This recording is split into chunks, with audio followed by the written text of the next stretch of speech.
The other day I was filming the 5th episode for the Easy Reef Tank series. While I was doing that, I realized that the new fish that we have in that tank had velvet. I had to act quickly and prepare a quarantine tank with hyposalinity and just like set it up for the next day. So the next morning I went ahead and treated the fish. As soon as I woke up extra early. I was also painting my house, so it was kind of hard to do, but I got it done and I filmed the whole thing so that you guys could see it. Let's watch the video and hopefully it'll help you guys out.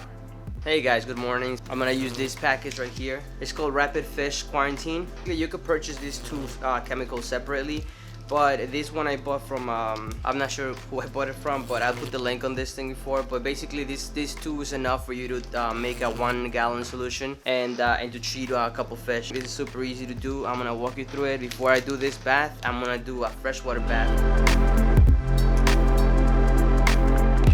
So what I have here is 5-gallon bucket, and then I filled it up with tap water or RODI water halfway. So inside that 5-gallon I put a heater and I put a pump to move the water. And then in the container itself I put this 1-gallon container right here. So this 5-gallon container here is just gonna help us keep the bath at the same temperature. I do this so you don't have to place the heater directly in the water and mix the chemicals or whatever. So that way you could just swap out the water in here and in this one.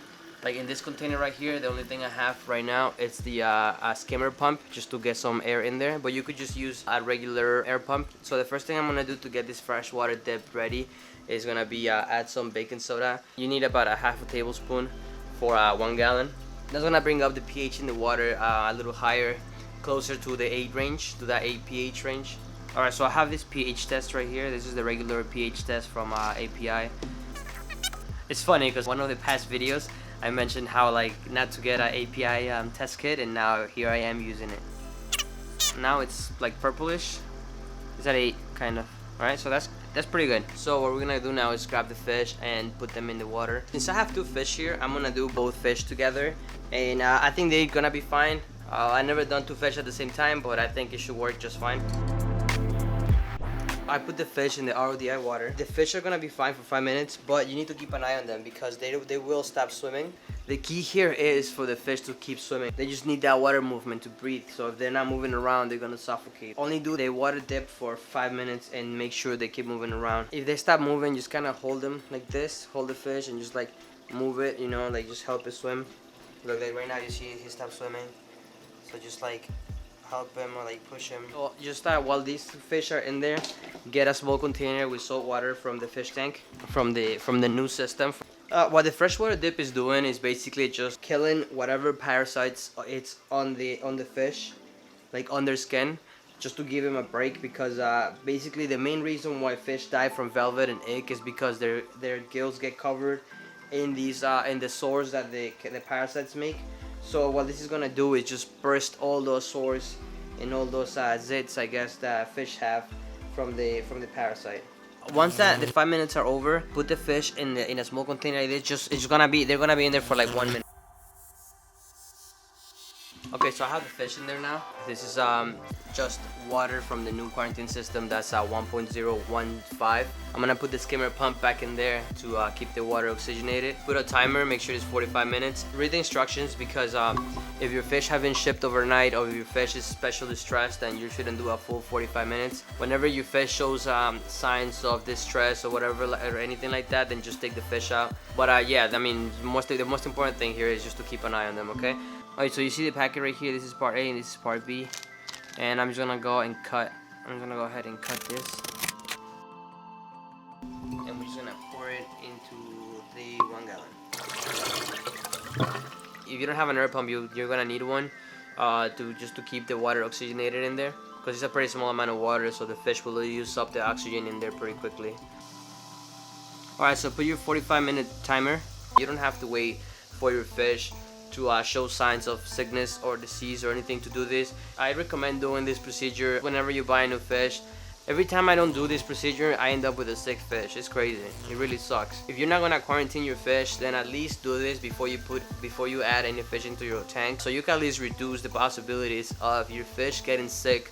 Because there's nothing that sucks more than having a fish in your tank for like a year and then buying another fish that you liked or whatever and all your fish die. At least take some precaution. Try to pick the healthiest fish at the fish store. I know for a fact this fish has velvet. I saw it yesterday, and today I woke up and there was no white spots on the fish at all. I know that this is where like usually most people, instead of acting, they would be like, okay, there's no white spots anymore, and they just won't do anything, just kind of leave the fish and see how it does.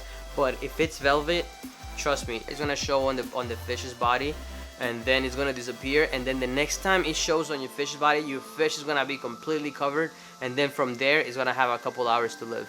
And by then you still have some chances of saving your fish, but if you see some signs of velvet like this in your tank or whatever, then just go ahead and treat all your fish.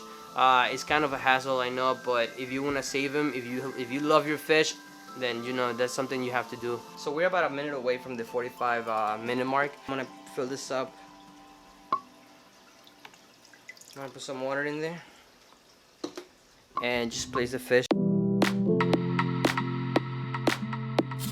Alright, so I rinsed out the container right here, and I just put new salt water from the new quarantine system.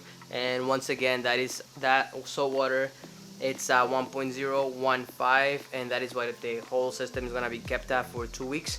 So that's water from that system.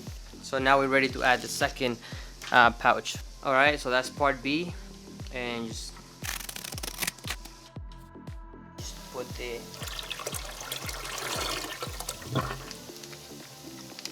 to my understanding, the first dip, like all those white spots basically burst and they leave an open wound.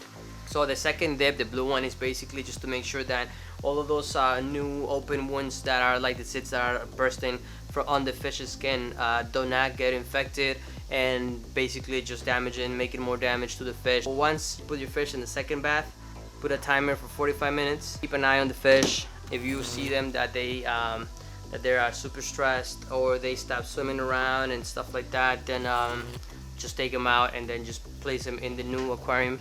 I've been taking out water from this tank for the bath, so I have to mix a little more water. So you got 45 minutes to get this done. You're gonna have a quarantine system. Make sure that the salinity is at 1.015. If you're going from full reef salinity of 1.025 or 1.026, the fish can handle this drop in salinity very, very well. Okay, so we are 30 minutes into the treatment, into the second bath. The fish are looking really good. From there, just put it in hyposalinity. One of the reasons why we're doing the hyposalinity or the low salinity at 1.015. Well, first of all, it kills most of the bacteria, most of the parasites rather, and but also there's a lot more oxygen in the water. It's a lot easier for the fish immune system and whole body be better health, right? I mean, being better health, like instead of using its energy into processing all that salt, all that extra salt, it's using it for its health. Alright, so the fish have been in there for 45 minutes now. So what I'm gonna do now is just place them into their new tank, basically, right there. And what I did is I put that tape right there in the return chamber to mark the water level so that I keep the salinity consistent. And that's it. So just make sure the water is heated, it's up to temperature, and then just put it in there. Okay, so what I like doing is before putting them in the fish tank, I grab the container, fill it up with a little bit of water, and put the fish in here and just like let them swim in there for like a couple seconds, just to kind of rinse off whatever residue of that solution. We're not gonna be running any carbon, so whatever chemicals go in there, they are gonna stay in there. They're not gonna get filtered out. Alright, so I got the fish in there, and now from there I'm gonna grab them and put them in their new tank.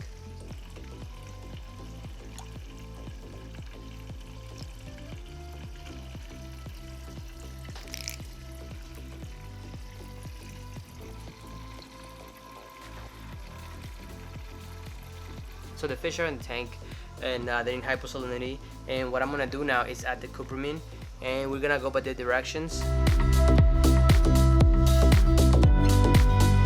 Some people don't like using this, some people just do hyposalinity, but this is what works for me. And this one calls for 20 drops per 10 gallons. The concentration levels of copper in your water are pretty critical, so try to measure how much water you put in your tank. I know for this one it's a 10 gallon, but it's not really 10 gallons. In there it's 9. Instead of 20 drops, I'm gonna do 18.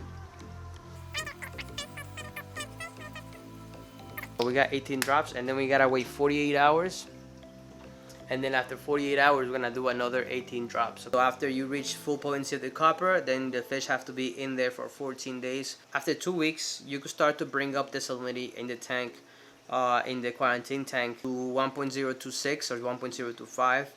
But you have to do it slowly. The recommended increase per day that's not gonna stress your fish at all is 0.002.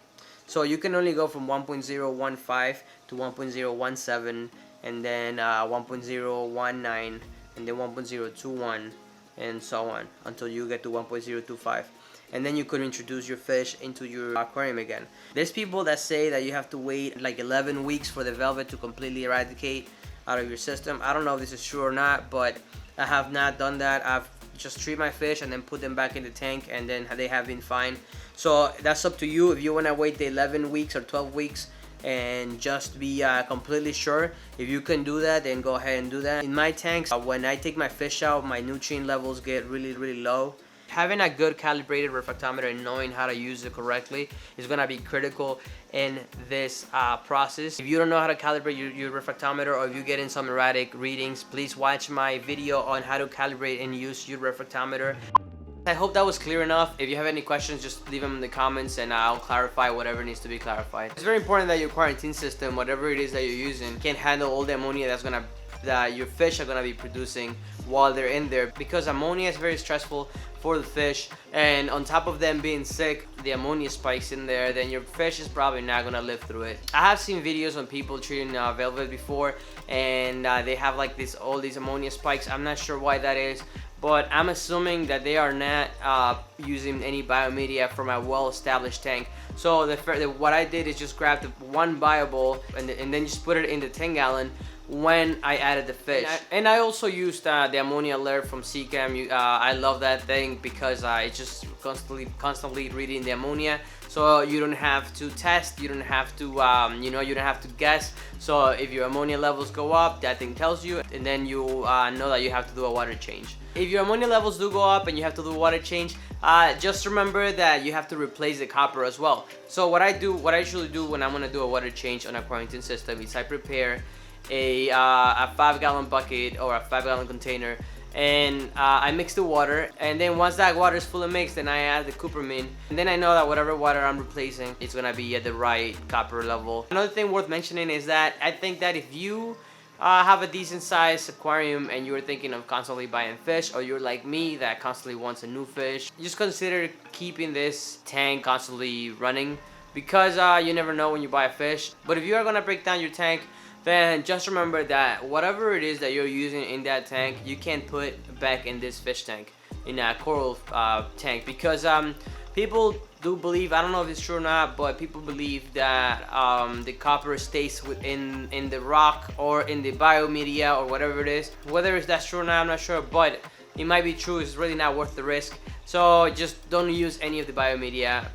to put back in this tank, in your main tank. If you want to keep your fish in the quarantine for longer than 2 weeks, what I recommend doing is removing the copper out of the water after 2 weeks. Just add some carbon in there. Whatever carbon you buy usually has specific instructions on removing copper or other medicines, and then you could continue to watch your fish in the quarantine system for as long as you want. I don't think it's recommended to keep your fish in copper for longer than 2 weeks. If I'm gonna keep the fish in quarantine, I just keep them in hyposalinity for a longer time, and then I will raise the salinity up to reef safe levels, and then after doing that, I will still watch the fish for another week or so once the salinity is at the highest.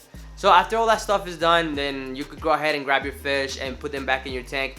But just remember that if there's still copper in your tank, if you didn't remove the copper via carbon, just make sure that you don't put any water in this tank, because copper is very toxic to coral, so you're gonna end up killing something. And also, like other invertebrates like shrimp and stuff like that are very sensitive to copper, so they will die. So just just look out for that. Alright guys, so I'm gonna wrap this up. If you guys like the video, then give it a thumbs up. Consider subscribing if you want to see more of these videos, and I'll see you guys later.